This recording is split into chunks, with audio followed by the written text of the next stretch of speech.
মিথ্যা বলার জন্য সরকারি কর্মকর্তাদের দায়বদ্ধতায় আনার দাবি করলেন বিএনপির ভাইস চেয়ারম্যান এবং ব্যবসায়ী নেতা আব্দুল আওয়াল মিন্টু। বলেছেন, শুধু রাজস্ব আহরণই নয়, আগামীতে সরকারি কর্মকর্তাদের কাছে বাজেট ব্যয়ের হিসাবও নিতে হবে।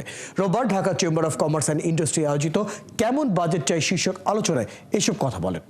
জাহিদুল ইসলাম জানাচ্ছেন বিস্তারিত।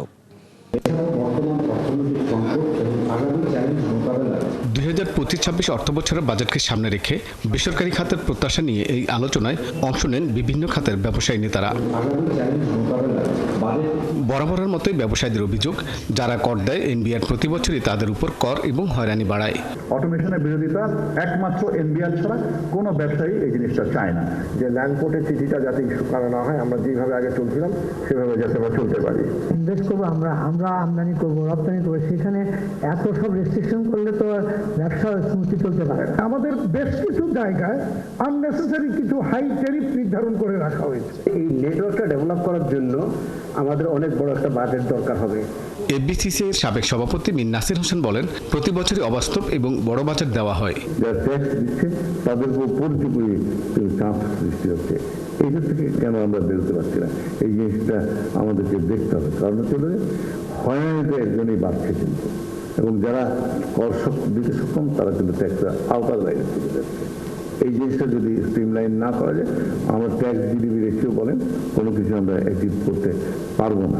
এফবিসিসিআই এর আরেক সাবেক সভাপতি এবং বিএনপি ভাইস চেয়ারম্যান আব্দুল আওয়াল মিন্টু বলেন, বাজেটের সময় সরকারি কর্মকর্তারাও মিথ্যা বলেন। সরকারকে মিথ্যা কথা বলা বন্ধ করতে। এর আগে শুধু মিথ্যা কথা হচ্ছে, $400 বিলিয়ন, $500 বিলিয়ন জিডিপি, এখন বলে কমে নিয়ে আসছে। যদি কাগজের খোঁচা যদি কমে আর বাড়ে, উৎপাদন বৃদ্ধি করার দরকারটা কি ভাই? প্রথমে সরকার এবং সরকারি প্রতিষ্ঠানগুলোকে মিথ্যা কথা বলার জন্য দায়বদ্ধ করতে হবে জনগণের কাছে। সভায় এনবিআর চেয়ারম্যান বলেন, আগামীতে কর বৈষম্য কমানো হবে। এই বছর আপনারা যেটা দেখবেন, এই যে কম রেট যাদের আছে, আমরা বলছি না, বৈষম্যহীন মানে সবাই একই রেটে ট্যাক্স দেবে। এই যে কাউকে কমালাম কাউকে বাড়ালাম, এটা হবে না।